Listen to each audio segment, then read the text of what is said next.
Søren Kierkegaard nasceu em 1813 e morreu em 1855.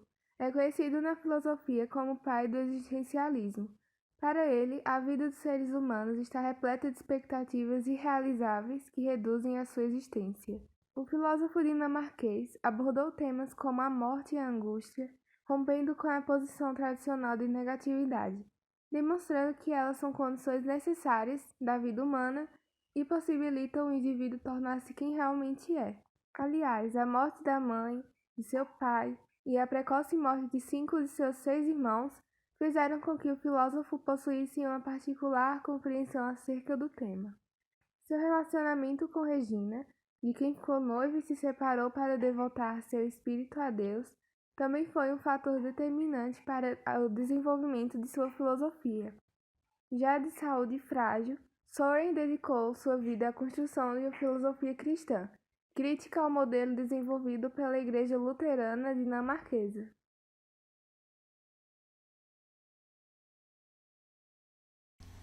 Søren Kierkegaard viveu 42 anos, tendo como meta a divulgação da palavra de Deus. Ao mesmo tempo, o filósofo foi um duro crítico da Igreja Protestante Luterana da Dinamarca. Ele acreditava que a interpretação feita pela religião era tendenciosa e separava os indivíduos de sua verdadeira natureza divina. A raça humana deixou de temer a Deus. Depois disso, veio o castigo. Passou a temer a si mesma, a ansiar pelo fantasmagórico, e agora treme diante dessa criatura de sua própria imaginação.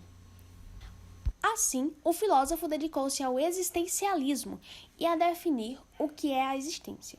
Segundo Kierkegaard, essa questão havia sido negligenciada pela tradição da filosofia. Descartes havia definido o cogito, penso, logo existo, sem dar conta do que é a própria existência. Kierkegaard desenvolveu alguns conceitos fundamentais para a compreensão do seu pensamento, dentre eles a angústia, a ironia e a repetição. Segundo ele, afirmou que a angústia é a cerne da existência humana. Ela é a disposição do espírito diante da liberdade de escolhas. Ele diz que se olharmos para um precipício, sentimos vertigem diante da possibilidade de ficarmos atraídos por ele, pela liberdade de escolha entre atirarmos-nos ou não no vazio. Na frase A angústia é a vertigem da liberdade, ele explica que a angústia é anterior ao pecado original, pois teria sido a angústia o sentimento incômodo vivido por Adão e Eva, ao se depararem com a possibilidade de escolha entre obedecer ou não às ordens de Deus, sobre a proibição do fruto da árvore de conhecimento.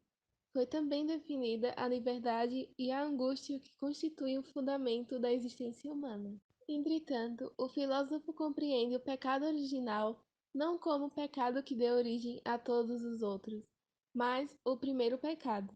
Desse modo, a angústia deve ser considerada uma característica fundamental dos seres humanos, encontrada mesmo na inocência das crianças, e não como um fardo ou um sofrimento para a espécie. A ironia. O conceito de ironia é marcado pela impossibilidade da verdade ser induzida no indivíduo como uma doutrina. Assim, o filósofo pretende fazer com que o indivíduo perceba os 3 estágios de sua existência, que seria o estético, o ético e o religioso. A ironia ela é a responsável pelo amadurecimento do indivíduo e a sua transição do estágio estético para o estágio ético, no qual o indivíduo guia suas ações pela busca do prazer, onde passa a ser guiado pelo sentido do dever. Sendo assim, a ironia é uma determinação da subjetividade. Marca a busca pela verdade como uma busca interior ao indivíduo e sua conexão ao universo. Os estágios são basicamente os modos de ver, passando sempre de um modo inferior para um modo superior. O primeiro é a vida estética, aquela que busca sempre pelo prazer, pelo imediato, não tem muito objetivo de vida, assim tendo como o outro algo irrelevante, não tem muita consequência às suas ações, é realmente o imediato, aquele egoísmo mais exacerbado. O segundo é a vida ética, aquele que já é mais guiado, tem mais noção do que é certo, errado e justo, e é mais preocupada com todo, se vê realmente em uma sociedade. A vida religiosa se baseia na realização completa do indivíduo, aquela que já não faz mais sentido ele buscar coisas vazias, porque já está completo pela fé e o encontro de Deus com ele mesmo, tendo assim um elevado grau de maturidade em sua vida e uma verdadeira liberdade. De acordo com o filósofo, a verdadeira liberdade só é realmente desfrutada nessa vida, porque o justo não é mais as leis dos homens, como é a vida ética, e sim as leis de Deus com ele mesmo. Lembrando sempre que a escolha desses estilos de vida depende unicamente da vontade do indivíduo, ou seja, ele pode conhecer os três e ainda assim escolher viver na vida estética ou na vida religiosa. A repetição, ela estaria localizada entre a recordação e a esperança. E no meio desses dois extremos, estaria o verdadeiro valor da sua vida. Quando paramos para analisar a recordação, ela representaria uma falta. Ela é o seu passado que você não pode mudar, que você não pode viver, e, portanto, você não pode se suprir daquilo. É como se fosse uma roupa velha, uma roupa antiga. Você já usou ela, você se sentia bem com ela, você achava ela bonita, só que agora, na fase que você está vivendo, ela não te serve mais, sabe? E a esperança, ela representa algo novo. Portanto, o novo é incerto, você não tem poder sobre aquilo, sabe? É como se fosse uma roupa nova, e rígida, sabe? Você não pode mudar aquela roupa. Você não tem o que fazer para aquilo. Você pode criar expectativas, definir objetivos, mas você não sabe se aquilo realmente vai dar certo e se vai acontecer daquele jeito. Por isso que ele falava que era uma fonte de frustração, porque podia não acontecer o que você quer, você poderia se frustrar com a esperança.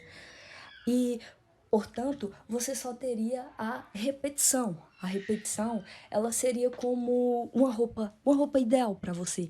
Ela foi feita exclusivamente para você. Ela não aperta, ela é feita exclusivamente para a sua vida, sabe? Ela encaixa perfeitamente em você.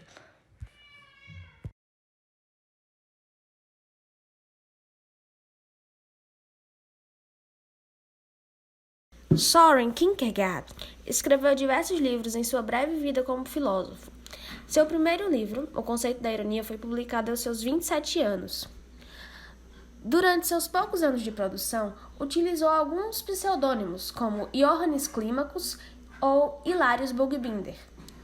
Ele publicou cerca de 20 livros ao total, e suas principais obras são O Diário de um Sedutor, de 1843, A Repetição, de 1843, Temor e Tremor, de 1843, Migalhas Filosóficas, de 1844, O Conceito da Angústia, de 1844, As Obras do Amor, de 1847, O Desespero Humano, de 1849.